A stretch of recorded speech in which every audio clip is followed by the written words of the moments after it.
কম্পিউটারে কাজ করছেন আর মাইক্রোসফট ওয়ার্ড সম্পর্কে জানেন না এমন মানুষ কিন্তু খুবই কম আছে।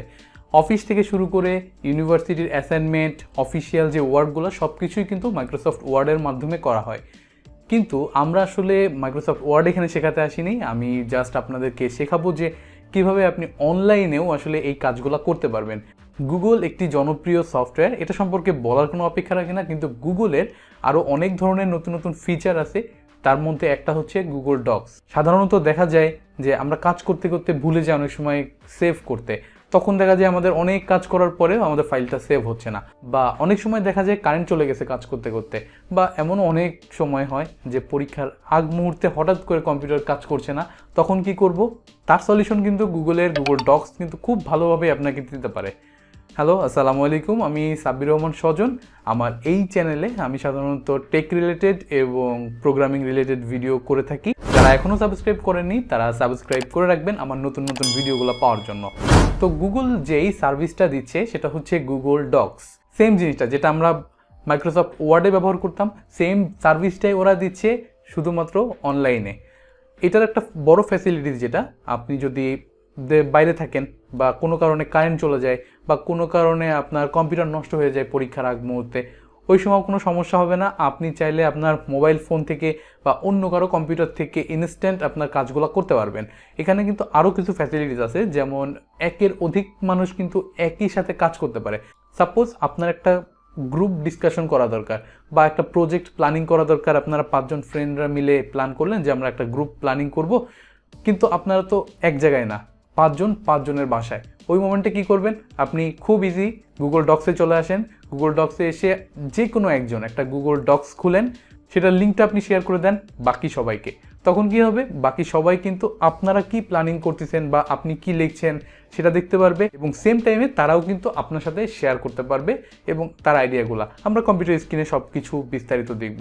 আরও যে সুবিধাটা আছে সেটা হচ্ছে যে কোনো জায়গা থেকে অ্যাক্সেস করতে পারবেন। এটা সাধারণত গুগলের সাথে, মানে গুগলের যে আপনার জিমেইল থাকবে, এই জিমেইলের সাথে লিঙ্কড করা থাকে, এবং আমাদের গুগল ড্রাইভের যে 15 GB স্পেস থাকে, এই স্পেসের সাথে সিঙ্ক হয়ে যায় এবং এই স্পেসের থেকেই জায়গাটা নেয়। তো সেক্ষেত্রে আপনার যেটা সুবিধা হবে, আপনি যত ইচ্ছা লেখালেখি করেন, আপনার জাস্ট আপনি কেটে দেন বা আপনি মনে করেন উঠে গেলেন, আপনি যদি পরবর্তীতে আবার চান আপনি আবার লেখালেখি শুরু করবেন, ওই সেম জায়গা থেকে আপনি কম্পিউটার থেকে বা অন্য কোনো কম্পিউটারে যে যখন আপনি লগ ইন করবেন আপনার অ্যাকাউন্টে, সেখান থেকে কিন্তু গুগল ডক্সে যে সরাসরি করতে পারবেন। এই সকল কিছু আমরা দেখবো কম্পিউটার স্ক্রিনে। তো দেরি না করে চলেন দেখে নিই।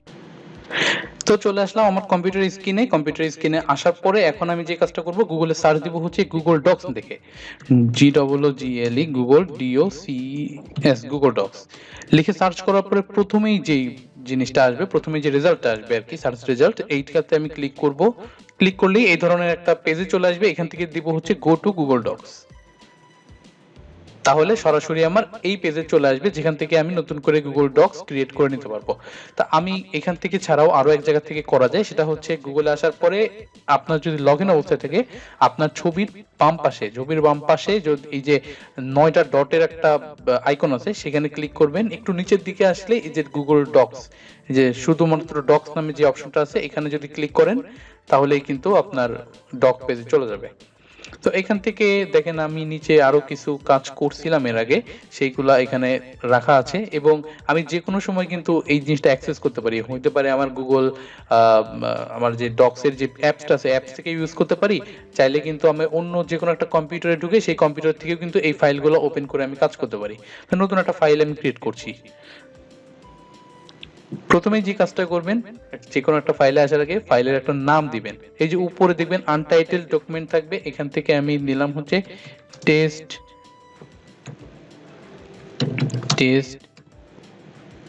Doc for video. আচ্ছা, এটাই দিলাম। সাপোজ এখানে আমি আমার নাম দিলাম। সিম্পল কাজ, কিন্তু যেটা মাইক্রোসফট ওয়ার্ডে করেন একদম সেম জিনিসটাই, সাব্বির রহমান স্বজন। আমার নামটা দিলাম, এটা বড় ছোট আপনি করতে পারবেন সেম ভাবে যেভাবে আপনি মাইক্রোসফট ওয়ার্ডে কাজ করেন। এরপরে মনে করেন আপনি এই ফাইলটাকে এখন ডাউনলোড করবেন। আপনার কাজ শেষ, আপনি মনে করেন অনেক কিছু করলেন, অনেক লেখালেখি করার পরে এখন আপনাকে ডাউনলোড করতে হবে। কিভাবে ডাউনলোড করবেন? ফাইলে আসবেন, ফাইলে আসার পরে এখানে ডাউনলোড যে অপশনটা আছে, ডাউনলোড থেকে আপনি ডক ফরম্যাটেও ডাউনলোড করতে পারেন, আরটিএফ ফরম্যাটেও ডাউনলোড করতে পারবেন, ওডিটি, তারপরে পিডিএফ, যা ইচ্ছা যেভাবে ইচ্ছা আপনার সেভাবে ডাউনলোড করে নিতে পারবেন।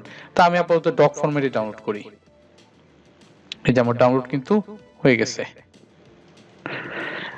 ডাউনলোড হওয়ার পরে আমি এটাকে মনে করেন ওপেন করি কম্পিউটারে। ওপেন করার পরে এখন একটু এডিট করব। হ্যাঁ, আমি আসলে এখানে দেখাবো যে আপনার যে সব ফাইলগুলো আছে, আপনি যেগুলো আপনার কম্পিউটারে কাজ করেন, সেগুলো চাইলে কিন্তু গুগল ডক্সে আপনি রাখতে পারেন এবং পরবর্তীতে যে কোনো জায়গায় মনে করেন ট্রাভেল করার সময় হতে পারে বা এক জায়গায় ক্যাফেতে গেছেন, বসে আছেন, ওই মোমেন্টেও কিন্তু আপনি আপনার রাইটিং এর কাজগুলো এই ফাইলে করতে পারবেন।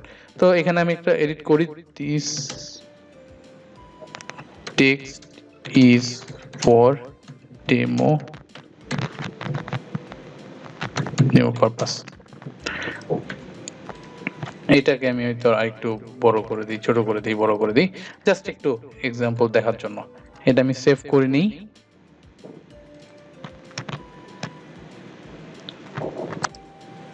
ডেমো টেক্সট নামে একটা ফাইল আমি ক্রিয়েট করছি। এটা আমার মনে করেন আমি কম্পিউটারে কাজ করতেছি যখন, তখন হচ্ছে এই ফাইলটা ক্রিয়েট করা। এখন আমি চাচ্ছি যে এই ফাইলটাকে গুগলে আপলোড করতে বা ডক্সে এসে আপলোড করতে।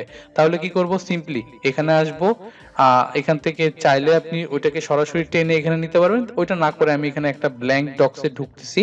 আসার পরে ফাইলে যাব, ফাইল থেকে ওপেনে দিব, ওপেন দেওয়ার পরে প্রথমে যে অপশনটা আসবে মাই ড্রাইভ। আপনি যদি গুগল ড্রাইভে কোনো ফাইল থাকে তাহলে সেগুলো নিয়ে আপনি কাজ করতে পারেন, অথবা আপনার রিসেন্ট যে কাজগুলো আছে, রিসেন্ট যে ফাইলগুলো তৈরি করছেন সেগুলো নিয়েও কাজ করতে পারেন এখান থেকে।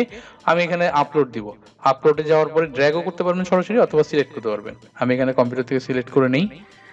আমি যে ফাইলটা মাত্র তৈরি করেছি ডেমোটেক্স, এটাকে আপলোড করে দেই।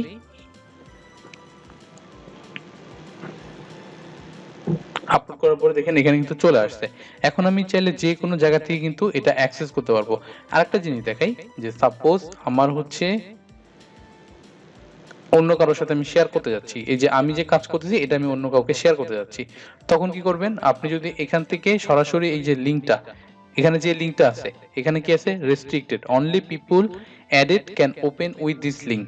আপনি যদি এইটা দেন এবং কপি করে লিঙ্কটা দেন, অন্য কাউকে যখন আপনি এই লিঙ্কটা পাঠাই দিবেন, সে কিন্তু দেখেন কি করতে পারবে, সে কিন্তু দেখতে পারবে না উইদাউট লগ ইন। হ্যাঁ, তাকে কিন্তু অ্যাক্সেস থাকা লাগবে। কিন্তু সেম কাজটা যদি আমি এখান থেকে রেস্ট্রিক্টেড এর যে অপশনটা আছে এইটার থেকে আমি বলে দিই এনিওন উইথ দিস লিঙ্ক, এটা যদি করে দিই, তাহলে কপি যদি আবার করি এবং এটা যদি অন্য কাউকে আমি পাঠাই দিই, পাঠাই দেওয়ার পরে সে যখন এই ফাইলে আসবে তখন কিন্তু সে কিন্তু এই জিনিসগুলো দেখতে পারবে। ওকে, এবং আমি দেখেন নতুন কিছু চেঞ্জ করলাম, এই ফাইলে এসে আমি কিছু একটা চেঞ্জ করি,